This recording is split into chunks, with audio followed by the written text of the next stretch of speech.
अस्सलाम वालेकुम स्टूडेंट्स, कैसे हैं आप सब लोग। उम्मीद है आप खैरियत से होंगे। आज हम करें चैप्टर 17 बायोटेक्नोलॉजी। ठीक है, इंट्रोडक्शन इसका करेंगे हम। तो आपको पता है कि होता क्या है। स्टार्टिंग में यही इसने क्रॉस पोलिनेशन क्या बताया गया है। क्रॉस पोलिनेशन क्या होती है, आपने स्टार्टिंग में पढ़ा था कि जो प्लांट्स हैं एक एक स्पीशी के हों। ठीक है, सेम स्पीशी के प्लांट हों लेकिन कहीं और से उसके पोलन ग्रेन उसके ऊपर आके गिर जाएं, तो फिर पोलिनेशन, ऐसी पोलिनेशन को हम क्रॉस पोलिनेशन बोलते हैं। ठीक है, एक में ये चीज़ थी क्रॉस पोलिनेशन वाली। दूसरे नंबर पे हम बायोटेक्नोलॉजी को करते हैं। बायोटेक्नोलॉजी डेफिनेशन क्या है, आपने नाइन्थ क्लास में पढ़ी थी। यहाँ पे लिखा है use of living organism in process for the manufacture of useful product for surfaces. ठीक है, यूजफुल प्रोडक्ट्स और द सर्फेसिस, किसी चीज़ के लिए हम या फिर इंसानियत के लिए हम जो काम करते हैं वो बायोटेक्नोलॉजी के ज़रिए, जैसे कि किसी लिविंग ऑर्गेनिज्म में कोई प्रोसेस कोई किया है या उसके इस्तेमाल की वजह से कोई प्रोसेस किया है या कोई हमने यूज़फुल प्रोडक्ट्स बना लिए है उसकी वजह से, तो हमने बायोटेक्नोलॉजी का यूज़ किया है। ये सारी डेफिनेशंस आ जाती हैं बायोटेक्नोलॉजी में। ठीक है, अब ये जो है ना बायोटेक्नोलॉजी, ये हमारे पास एक नई टर्म आ गई है। एक साइंटिस्ट था जिसका नाम यहाँ पे लिखा हुआ है वेलमर्ट। ठीक है, इसने इसकी शीप थी जिसका नाम था डोली। इसने क्या किया, एक ना इंजेक्शन लगाया इस पे। ठीक है, और इसमें से इंजेक्शन लगाने के बाद इसका डीएनए जो था वो निकाल लिया। डीएनए के बाद इसने मॉडिफिकेशन की थोड़ी बहुत। फिर इसने इंसुलिन प्रिपेयर कर। इंसुलिन कैसे प्रिपेयर हुई, इसके जो था ना सेल, इसका जो डीएनए था वहाँ से इसने एंजाइम लगाया। एंजाइम लगाने के बाद डीएनए से इसका जो था ना सेल वो निकाला। फिर उसको एक पैटी डिश में रखा। फिर ह्यूमन से इंसुलिन, इसका जो जीन था ना बैक्टीरिया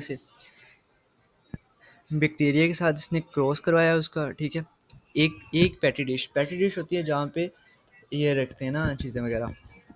तो चीज़ें मतलब जैसे डीएनए है। ठीक है, कोई किसी भी चीज़ को हमने करवाना हो, क्रॉस कराना और उसको मल्टीपल फॉर्म्स में लेके आना है। ठीक है, उस टाइम बैक्टीरिया का सेल इसने लिया और एक सेल लिया इसने डॉली शिप का। ठीक है, उसका सेल लेके और इनका सिर्फ जीन लिया। ठीक है, जीनोम लिया और फिर वहाँ से इसने प्रिपेयर की, हमारे पास आई इंसुलिन। ठीक है, ह्यूमन इंसुलिन आ गई। तो इसका देख लेते हैं इसने क्या क्या किया था। Genetic engineering is the artificial senses. ये आर्टिफिशियल सेंसेस है, मॉडिफिकेशन भी कह सकते हैं, रिमूवल भी कह सकते हैं, एडिशन, ये सारी चीज़ें कह सकते हैं किस चीज़ में, जेनेटिक मटेरियल जो कि डीएनए है। ठीक है, artificial senses, modification, removal, addition and repair of DNA is considered as modern biotechnology. ये एक मॉडर्न बायोटेक्नोलॉजी है। ठीक है, it is done to alter, alter मतलब चेंज करना, कैरेक्टरिस्टिक्स ऑफ ऑर्गेनिज्म की कैरेक्टरिस्टिक्स को चेंज करते हैं। इसने जो वर्क स्टार्ट किया था 1944 में किया था। ठीक है, पाकिस्तान से बनने से 3 साल पहले। When it was proved that DNA carries the genetic information, जब डीएनए प्रूव हो चुका था कि इसी को ही, जैसे क्रोमोसोम्स है वही हमारा जो सारी कैरेक्टरिस्टिक्स हैं वो लेके चलते हैं। ठीक है, उसी में हमारे सारे ट्रेड्स होते हैं वगैरह वगैरह। ट्रेड्स वगैरह आप चैप्टर पढ़ा है ना डीएनए वाला। Okay, scientist isolated the enzyme of DNA synthesis. इसने क्या किया, जो एंजाइम लिया डीएनए सिंथेसिस। ठीक है, और फिर उसको डीएनए के आउटसाइड सेल पे रख दिया। मतलब कि उस डॉली शिप का इसने सेल लेके वगैरह वगैरह वो सारा काम कर दिया। ठीक है, in 1970 they were able to cut and paste the DNA. अब देखो इतने साल बाद 44 में इसने काम स्टार्ट किया और 26 साल बाद ये काम हुआ, कट और पेस्ट वाला डीएनए के। ठीक है, किसी ऑर्गेनिज्म के डीएनए निकालना और फिर किसी और चीज़ में पेस्ट करना वगैरह, ये सारा काम 26 साल बाद हुआ। फिर उसके 8 साल बाद ह्यूमन इंसुलिन बन गई। ठीक है, और फिर वो बैक्टीरिया में इंसर्ट की गई तो पता चला कि ये बिल्कुल ठीक है हमारे पास। फिर 1990s में ह्यूमन जीनोम प्रोजेक्ट हमारे पास लॉन्च किया गया, जो कि हमें ह्यूमन सेल्स पे अप्लाई किया गया था। ठीक है। जिस बंदे को इंसुलिन नहीं बनती, ठीक है, जो मीठा ज़्यादा खाता है, उसके लिए हमने ये बनाया ह्यूमन जीनोम प्रोजेक्ट, ठीक है। अब पब्लिश कब हुआ? 2002 में ये पब्लिश हो गया, ठीक है। इसका हम हमारे पास क्या फ़ायदा हुआ? जो अब मीठा खाना चाहते हैं और मीठा नहीं खाते शुगर की वजह से, उस पेशेंट्स के लिए इंसुलिन काफ़ी है, ठीक है। फिर नेक्स्ट हमारे पास इसकी स्कोप और इम्पोर्टेंस क्या आ जाती हैं। सेपरेट साइंस, इस साइंस अलहदा कर दी गई, ठीक है, इसके लिए इसकी ब्रांचेज अलहदा बन गई बायोटेक्नोलॉजी की। अब यहाँ पे मेडिकल वाले जो होते हैं वो एफएससी करने के बाद बायोटेक्नोलॉजी में भी जा सकते हैं, बीएस कर सकते हैं, ठीक है। वो सारी चीज़ें आगे फील्ड्स बन गई हैं अब अलहदा से, ठीक है, सेपरेट साइंस हो गई। It has attracted the attention of many intellectuals from diverse field like agriculture। अब ये इन सब की अलग-अलग बन गई है। एग्रीकल्चर की अलग है, मेडिसिन की अलग है, माइक्रोबायोलॉजी की और ऑर्गेनिक केमिस्ट्री। ये सारी फील्ड्स अलग हो गई हैं और इस सब में बायोटेक्नोलॉजी आ रही है, ठीक है। इतने स्कोप्स हैं इसके। स्कोप का मतलब इतनी फील्ड्स आ गई हैं, ठीक है, वाइड हो गई है अब। बहुत ही बड़ी फील्ड हो गई है ये बायोटेक्नोलॉजी। इसमें किसी एक जगह पे जा सकते हैं, बायोटेक्नोलॉजी में भी जा सकते हैं, मेडिसिन में भी जा सकते हैं, माइक्रोबायोलॉजी, ऑर्गेनिक केमिस्ट्री, ये काफ़ी ज़्यादा। अब ये इनकी आगे फिर से टाइप्स आ जाती हैं, ठीक है। फिर हमारे पास है biotechnology in the field of medicine. Medicine में क्या है इसका रोल है? मेडिसिन में ये इंसुलिन बनती है, ठीक है। इंटरफेरॉन ऐसे एंटीवायरल प्रोटीन्स आ जाती हैं, ठीक है। इंटरफेरॉन एंटीवायरल प्रोटीन्स, जैसे कि हमने वो बनाया था, अभी कोडोन बनाया था ना उसका एंटीडोट, कोरोना वायरस का, ठीक है। एंटीवायरस के लिए, कोरोना वायरस के लिए जो वैक्सीन्स थी वो हमने बायोटेक्नोलॉजी की वजह से बनी। फ्रॉम बैक्टीरिया, बैक्टीरिया की वजह से, and release to a cell, एक सेल जो था वो उसने रिलीज़ करना था और बैक्टीरिया के साथ वो आगे हम लेक्चर में पढ़ेंगे ना कैसे कैसे वो जीनोम इंजेक्शन होती है और फिर उसके साथ तो वो है सब हेडिंग्स है। A large number of vaccines बन गई हैं, एंटीबॉडीज़ बन गई हैं, ठीक है, एंटीबॉडीज़। इसी तरह वो भी अ, हमने फार्माकोलॉजी में पढ़ा था एंटीबायोटिक्स, ठीक है। Human growth hormone and other have also been produce. Hormone भी बन गए हैं, ठीक है, इसी वजह से, बायोटेक्नोलॉजी की वजह से। एंजाइम्स बन गए हैं जो कि हमारे मेडिसिनल भी हैं और इंडस्ट्रियल यूज़ के लिए भी किए जा सकते हैं। जीन थेरेपी बन गई है, ठीक है। अब देखो, अब आज के ज़माने में ना 2025 में अमेरिका में भी और जो वेल डेवलप्ड है ना कंट्रीज़ जो तरक्की कर रही हैं, वो क्या कर रही हैं, अभी रिसेंट एक रिसर्च आई है उसमें बताया गया है हमारे पास के जो डिजीज़ होती हैं ना, जेनेटिक डिजीज़, उसको भी अब ख़त्म कर रहे हैं, ठीक है।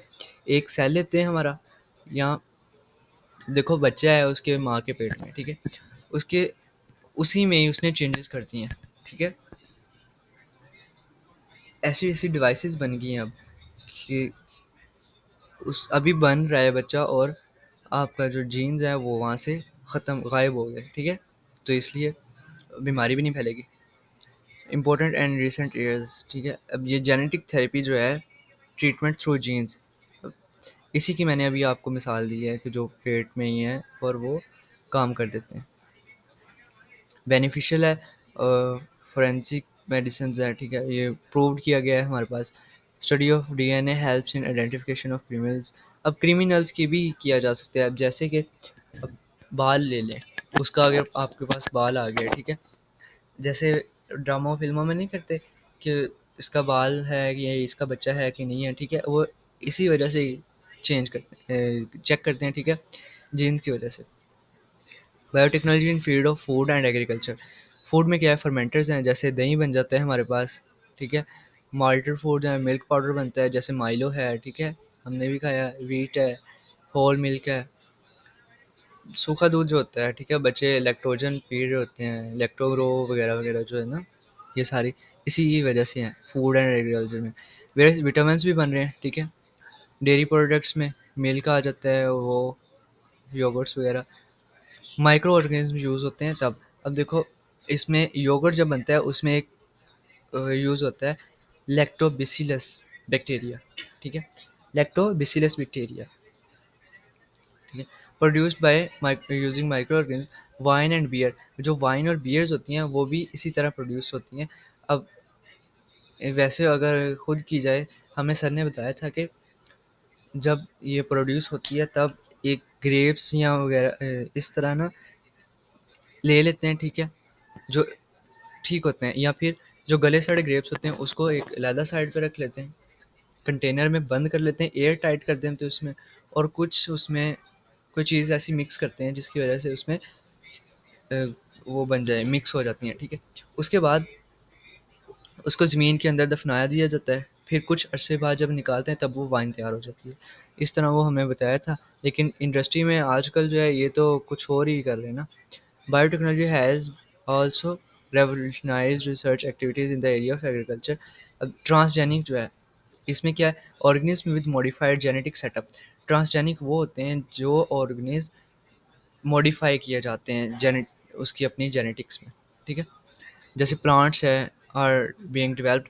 अब देखो फॉर एग्जांपल चाइना में वो ज़्यादातर शॉर्ट्स में वो दिखा रहे होते हैं कि हमारे पास जो है आम है, वो क्या है, उसमें गुठली नहीं है, ठीक है, वो बायोटेक्नोलॉजी की वजह से है, ठीक है। Any desirable characteristics are present, उसमें सारी चीज़ें मौजूद है लेकिन एफिशिएंसी उसकी ज़्यादा कर दी गई है। एफिशिएंसी से मतलब जो उसके अंदर हमने हमें मेनली चीज़ क्या चाहिए होती है, खाने के लिए चाहिए होता है ना, उसका जो या रस चाहिए होता है उसका, ठीक है, वो उसने ज़्यादा कर दिया है, गुठली बिल्कुल ही निकाल दी है। अब जितना ग्राम हमने खाना है वो ही हम खाएंगे, ठीक है, जो चाहिए हमें वही मिल रहा है, जो नहीं चाहिए जैसे गुठली वगैरह वो नहीं मिलेगी उसमें। फिर उसके बाद यील्ड है फसलों के लिए, ठीक है, रेजिस्टेंस अगेंस्ट डिजीजेज, उसकी रेजिस्टेंस भी हम निकाल लेते हैं, मतलब कि वो डिजीज़ को रोकता है, इंसेक्ट्स का है उसको भी रोकता है। फिर हार्बिसाइड्स हैं जैसे ग्रास होपर्स वगैरह है ना, वो सारे उनको भी ख़त्म कर देते हैं। लेकिन अब ज़ाहिरी तौर पे तो ये ठीक है, लेकिन इसका साइड इफ़ेक्ट भी आ जाता है, ठीक है। मोस्टली जो इंसेक्ट्स है ना वो, और उसकी जो यील्ड है, यील्ड वो ख़राब हो जाती है, ठीक है। ट्रांसजेनिक गोट्स आ जाती हैं, चिकन्स आ जाते हैं। अब देखो जो हम खाते हैं ना चिकन, वो अच्छा नहीं होता, ठीक है, लेकिन फिर भी हम खाते हैं, क्या करें, आदत है। वो प्रोटीन उसकी प्रोटीन सही प्रोटीन नहीं है, ठीक है। काऊ है जो कि बहुत ज़्यादा दूध देती है, जैसे ऑस्ट्रेलियन काउज हो जाती हैं, ठीक है, किसी और चीज़ के। आपने रावी आगे पढ़ेंगे हम, या आर्टिफिशियल सिलेक्शन में वो पढ़ा था, मैनी एनिमल्स लाइक माइस, गोट, काउज इटीसी, ठीक है, ये सारी ट्रांसजेनिक कर दी गई हैं, इसमें मॉडिफिकेशन की है। तो मॉडिफिकेशन इनमें कैसे की है, इनमें ब्रीडिंग करवाई गई है, ठीक है, मेल किसी और का लिया था और फीमेल कोई और थी, तो इस वजह से वो कर दिया। नेक्स्ट हमारे पास बायोटेक्नोलॉजी एंड इन्वायरमेंट है। Biotech is also been used to dealing with environmental issue like pollution control का भी करता है, ठीक है। उसके बाद development of renewable sources for energy, energy के लिए रीन्यूएबल सोर्सेज भी करता है, रिस्टोर करता है डिग्रेडेड लैंड को, ठीक है। बायोडाइवर्सिटी कंजर्वेशन के लिए भी यही इंपॉर्टेंट है। अब बायोटेक्नोलॉजी के क्या क्या फ़ायदे आ जाते हैं इन्वायरमेंट में। इन्वायरमेंट में जैसे पोल्यूशन है उसको कंट्रोल कर देता है। अब हम फ़िल्टर लगाते हैं, ठीक है, जैसे कारों में फ़िल्टर लगा दें और चिमनीज़ में फ़िल्टर लगा दें, तो वो पोल्यूशन को कंट्रोल कर लेगा, ठीक है।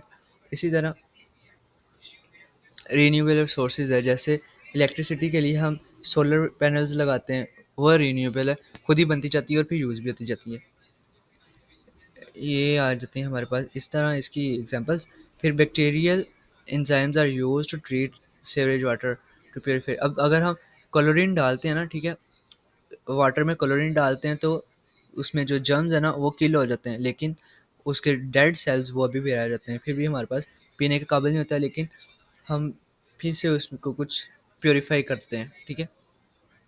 Microbes are being developed be used as bio pesticides, bio pesticides के तौर पे यूज़ होते हैं, ठीक है। बायो फर्टिलाइजर्स, बायो सेंसर्स के तौर पे ये सारे यूज़ होते हैं, ठीक है। ये चीज़ें जो है ना ये ख़त्म करने के लिए माइक्रोब्स का मतलब ये होता है जो हार्मफुल होते हैं, जैसे प्लूटेंट होते हैं वैसे ही माइक्रोब्स भी होते हैं। प्लूटेंट्स जो होते हैं वो लार्ज क्वांटिटी में और बड़े बड़े होते हैं ना, बड़े मॉलिक्यूल्स। लेकिन जो माइक्रोब्स हैं वो बिल्कुल छोटे मॉलिक्यूल्स होते हैं, जैसे वायरसेस होते हैं, ठीक है। Such transiting microorganism are used for recovery of metals की रिकवरी के लिए भी यूज़ होते हैं, ठीक है। Cleaning spilled oil and for many other purpose, ये सारी चीज़ें के लिए यूज़ हो सकते हैं। तो आपने आज क्या सीखा? जेनेटिक इंजीनियरिंग की हमने आज, बायोटेक्नोलॉजी की डेफिनेशन की, ठीक है। इसकी फील्ड्स देखी, मेडिसिन में कैसे काम करती है, और फूड और एग्रीकल्चर में कैसे करती है, और इन्वायरमेंट में कैसे करती है, ठीक है। मिलते हैं आपसे नेक्स्ट लेक्चर में। नेक्स्ट लेक्चर हमारा फर्मेंटेशन होगा, फर्मेंटेशन की हम टाइप्स देखेंगे, ठीक है, ये सारी। ओके, अल्लाह हाफिज़।